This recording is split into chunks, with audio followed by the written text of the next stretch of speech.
Hi friends, blurry cousin Willis here, demonstrating that my phone is just not capable of real and proper selfie mode, so to speak. So if you're wondering why you never see me, it's because of this. That is much better, much better. Yeah, this is an amazing spot. You can see where I am. I don't like just sort of throwing the location of dinosaur tracks onto the internet too quickly, but we're going to look at a number of really wonderful little curious features of this just very remarkable place in world geology, and that's not an exaggeration. So you'll have to watch more videos to really get a sense of what I mean by that, but we're going to focus on some oddities. These are some sexy little cross beds. I will be calling them that. I just don't know how to contain myself when it comes to this phenomenon, which I think is so beautiful. See these slanting, so if we back up for a second, we can see that the bedding planes on this sedimentary rock are horizontal and so forth. But if we come in close, we see that within that overall regularity, there's a profound complexity of structure, and this is a sedimentary structure known as cross bedding, and it is comprised of current ripples of various kinds and various sizes, frozen in various attitudes of movement and migration. So see how here horizontal is like this, but here we have a upward trending to the left line and another upward trending line parallel to it, and then all these slashes, these cross beds. What that is water coming in this way laden with sediment and a ripple building on itself, but not eroding the stuff underneath it, just building because the water is so laden with sediment and turbid. And so that's called a climbing ripple right there. That's a climbing ripple. If we look over here, we see some erosional cutaways of the cross beds or the bedding, right? So here's like a long thin thing and then it's cut. So that's evidence of some kind of erosional process eating down in to what has already been laid. So that's a different kind of complexity. Underneath and above is this coarse material that's in fact, I believe, also cross-bedded. I think you can see the slants there. So that might be a delta building out into, a stream coming in, rather rough stream, emptying, high energy stream, because it has to carry these thick materials, these pebbles of quartz, especially, but various, siliciclastic rock, silica heavy clasts or bits of rock, that's what we're looking at here, sedimentary bedrock. But it has these big clasts embedded, and it's all been sliced off and planed. You might be wondering, well, how did this surface get so sexy in this with these rounded curvaceous forms? Look at it. The answer to that is the glacier. This is a giant glacial clast. So, it's hard to explain too quickly, but basically the kind of overall shape and planing of this rock tells us that it was not produced by stream erosion, that shape, but rather glacial scouring. It was part of the glacier's project of scouring out whatever it came across. And So that's one curiosity of this area, and the other ones are up in this area. So just to give you kind of idea of zone, but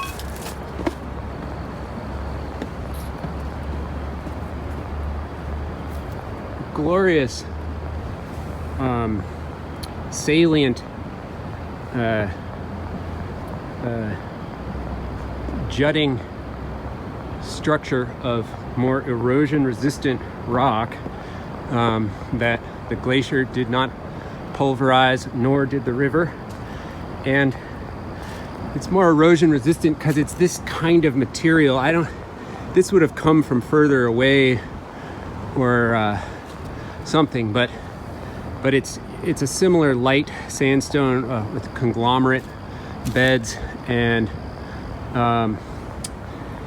as we approach, I just wanted to point out a miscellany of just glorious, strange things happening. So yeah, up in here.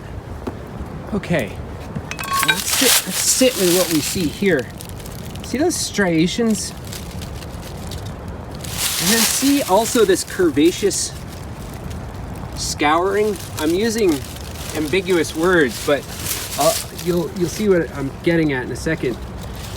And then see, yeah, if we get in close, profound striations, profound striations.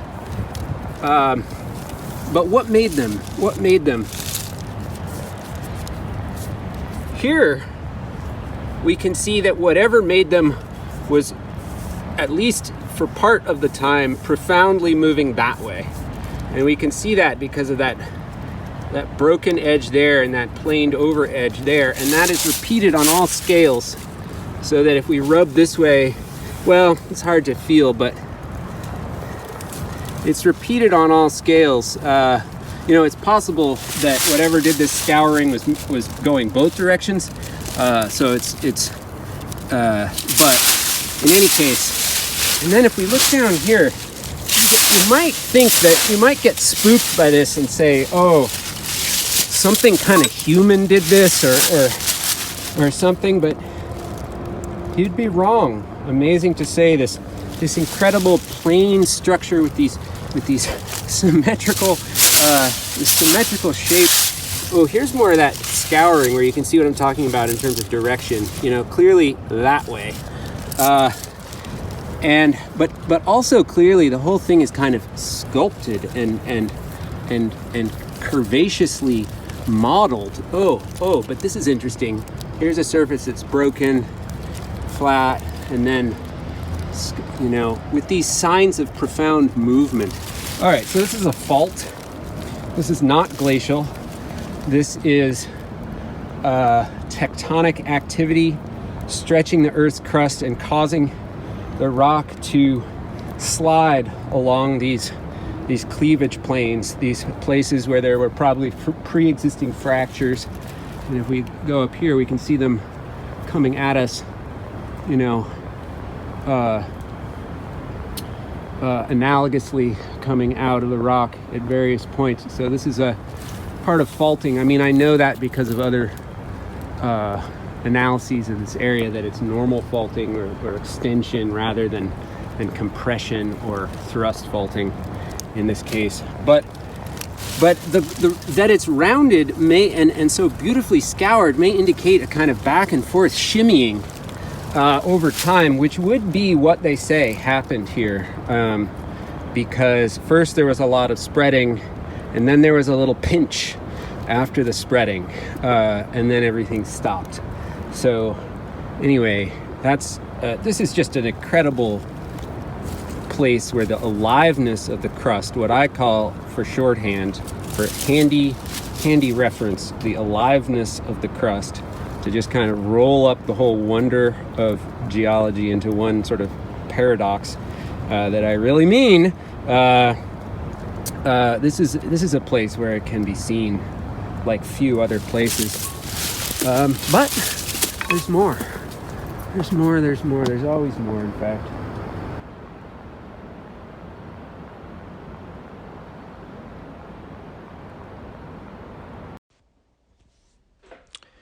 There's definitely always more, but we got to stop somewhere. And here we're going to stop with just a short coda on what we've been looking at here. This faulting. Here's just a nice still image. Here's that same still image annotated in the orangey yellow circle there, the sloppy orangey yellow circle. That's the little zone we're focusing on. But in the dotted red lines, you can see I'm just kind of theorizing, speculating here. Basically, I'm just sort of noticing somewhat similar structures at a larger scale, or structures or phenomena happening at a larger scale. So I just want to, this is a beautiful thing that you get with the aliveness of the crust, is that what happens at a big scale also happens at a small scale and everything in between. And so I think that's kind of what we're seeing here. So yeah, as I've said, this is a fault zone. So the striations, what I called striations, are not, they're striated, but they're slicken lines or slicken sides. They're smoothed by the faulting, and I think what we can see here is that something to do with just the way this faulting was going was sort of splitting was creating these kind of stacked, I don't know what to call them, triangular splits. Something about the twisting and spreading, or the twisting and pinching, the very complex series of tectonic phenomena that probably went into creating this area that was then revealed by erosion. I think we're with the little bit I was looking at, we're seeing it on a smaller scale. What's going on a larger scale? It's speculation, but that's part of the pleasure. So there you go.